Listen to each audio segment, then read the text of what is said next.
This is Gordon Warner, along with my wife Linda, and we are here at Peach Springs, Arizona, on a hill called Honegat Hill. And behind me is the church that started. We didn't actually start, but we replanted it.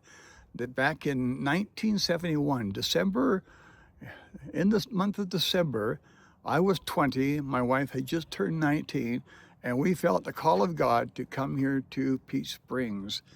So that was an amazing time. Here we are, 54 years later, back in Peach Springs, and things have really changed here. They now have a nice church.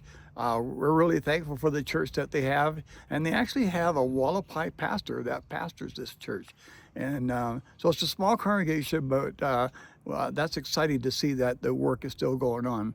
So this brings back many memories to us. When we first came here, there was no one coming to this church. It had been shut down, and so our very first Sunday, we thought, well, let's just let people know we're here. And so we did, went around the reservation and let people know we were starting church on Sunday. And that morning, Gordy had prepared his message for 2 children that showed up. I wasn't expecting 2 children, No. but my message was actually geared for more, thinking of adults coming and everything else.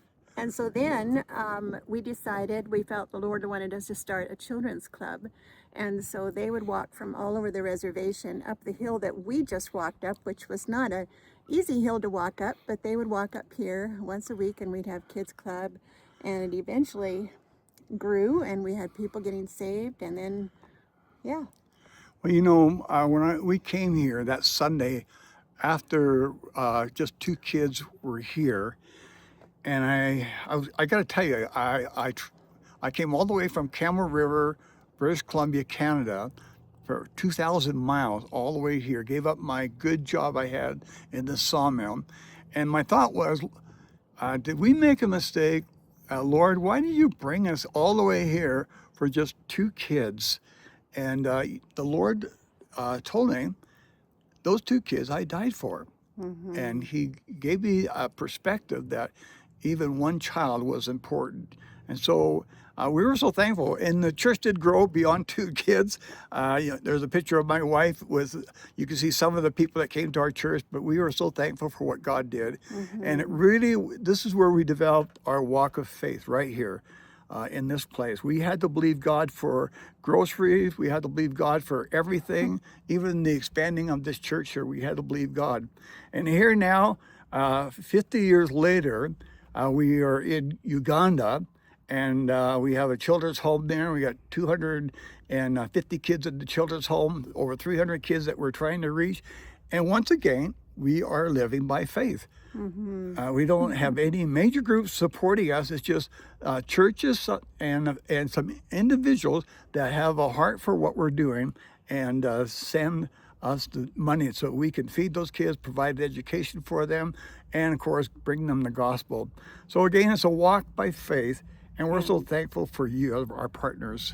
And this is really we call it our boot camp. This is where we really started learning the walk of faith, because we just had to totally depend on God and on each other. And we were newlyweds, so you can imagine what our first year was like. But yeah, it was just such a walk of faith and a really good thing that we had to do without and had to depend on God. Yeah, and the needs that God met. I mean, even the church behind us, we doubled the size of it. You could see where the building was, and then we doubled the size of it.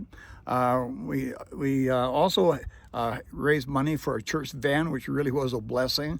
But we had to believe God for everything. I mean, for our boys to be born. I mean, just one thing after another. Protection. Yeah. Yeah, because we had rattlesnakes, caught a rattlesnake just over there, and we had scorpions and tarantulas. And thunderstorms. The lightning would literally dance around our little house that we'll show you a picture of. I mean, the house is no longer there, but the wall is that we built for our son to have our first son, Tony, to have a little playground, a little enclosed, not playground, but yard. And we tried to plant grass, but ran out of water. But wow, so many experiences, and God was gracious to protect us and keep us, and he keeps doing that. And now in Uganda here, we're believing God, and God has met our needs. We're so thankful that we now have a generator, and it's up and running. What a blessing that is.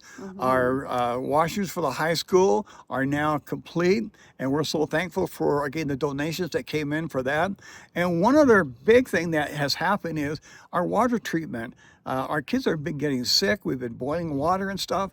And so just this past week, actually, it's all installed, and now we have water that is treated, and our kids can drink it. And so again, it's all by faith. You are faithful supporters, churches.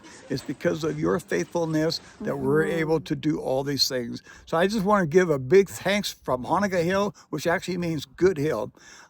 So thankful for your blessings in our lives, and for God's meeting needs. Even back here in 1971, He has been faithful. God is so faithful. So again, thank you for your support. Don't forget to subscribe to this channel, and you will get all the updates, and tell your friends about it as well. So this is Gordon and Linda signing off from Honaga Hill, In Peach Springs, Arizona. Route 66.